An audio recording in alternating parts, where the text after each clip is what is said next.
those of you who know me for a year or more, would you say that I'm a person of passion? Yes. Yes. Thank you. Here's what Webster has to say.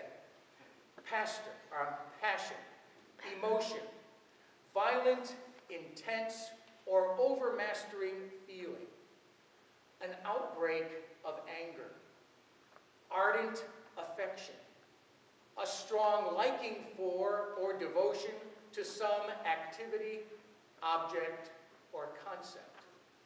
Synonyms for passion: fervor, ardor, enthusiasm, zeal. I do consider myself a passionate person. I pray with passion. I play tennis with passion. I eat with passion. I run with passion. I listen to music with passion. I talk with my hands and passionate about that too. Jesus was also very passionate. What could possibly have happened that Jesus got so angry in the temple in our gospel today that he started throwing things around and whipping the place apart? He got mad. Why?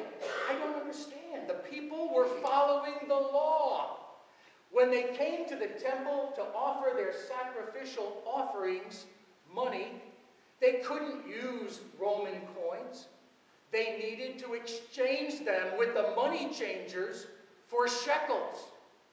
They needed to do that. When they came, they needed to offer sacrifice. They needed to have some animal for that sacrifice to be offered with. Many came from faraway places. They needed to buy the offering there in the temple area. Jesus was passionately destroying their money-changing tables and their animal places because they were without passion. They were fulfilling the law only, as he said. And the law, we heard in the first reading, began in a very personal way. God entered into a covenant of love with the people of Israel, saying, I will be your God, you will be my people. And those 10 commandments, the 10 words of life, are the way to show your fidelity to the covenant. They even added, the Jews also added 601 more laws to the 10 already there, just to make sure they were following the law. They wanted to be holy. They wanted to be obedient. Unfortunately, they weren't passionate about it. Their hearts weren't in it. And that is the message of our gospel today. We, my sisters and brothers, have begun the third week of Lent, if you will, the midpoint of Lent. And you know our Lenten guidelines and regulations, right? On days of abstinence, adult men between the age of confirmation and 70 years old, weighing between 120 and 160 pounds, may consume not more than 5 ounces of red meat and 7 ounces of fowl or fish. After the age of 70, 1 ounce may be added for every 3 years of age, unless the person is suffering from one of the ailments listed in Table B. Women of the same age weighing between 100 and 150 pounds may consume not more than 4 ounces of red meat and 6 ounces of fish or fowl, unless engaged in heavy physical work of the kind listed in Table C, in which case, with the written permission of the pastor, they may increase the allotment by 1 ounce. You're saying to yourself, those aren't the rules. They were in 1955 when I was born, and people followed them religiously. Why? They wanted to be holy. They wanted to be obedient.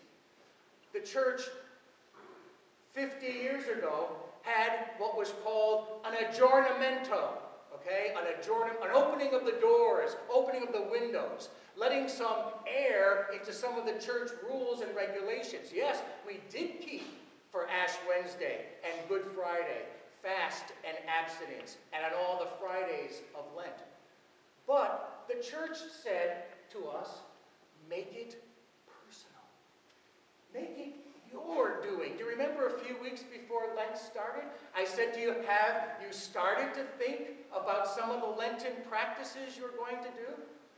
On Ash Wednesday, those attending the 12:30 service prayed this prayer: Dear Lord, as I begin this holy season of Lent with the help of your grace, I pledge to put aside all those things which keep me from you, to be a reflection of your love by showing kindness to all I meet, to be more mindful of my sins and failings, to forgive and forget the failings of other people, to be humble in my achievements, to remember that my abilities and talents are gifts from you, and that it is my obligation to use them for the good of all your people, to share with those less fortunate than myself the blessings you have bestowed upon me, to spend each day in prayer and quiet reflection, to strive to understand more fully the depths of your love for me and for all my sisters and brothers.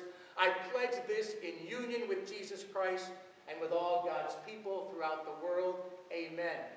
A wonderful way to begin the season of Lent. But you know, we're on the 3rd week of Lent already, right?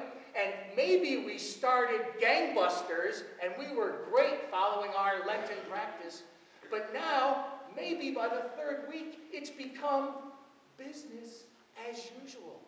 Not unlike the money changers and the sellers and merchants in the temple that Jesus encountered. It was business as usual for them. There was no heart and soul in their practice. My sisters and brothers, this is a time, the 3rd week of Lent, to look at our lives and say, is my zeal and fervor for what I started still there?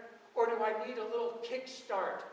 It's okay if you haven't followed through with your Lenten practice, that personal relationship you have with God that you're trying to strengthen and allow to grow during the season. It's okay because Lent is 6 weeks. You got another 3 weeks to get it going. Jesus wants us to be passionate about our prayer lives, about our fasting, about our almsgiving, and not treat it as business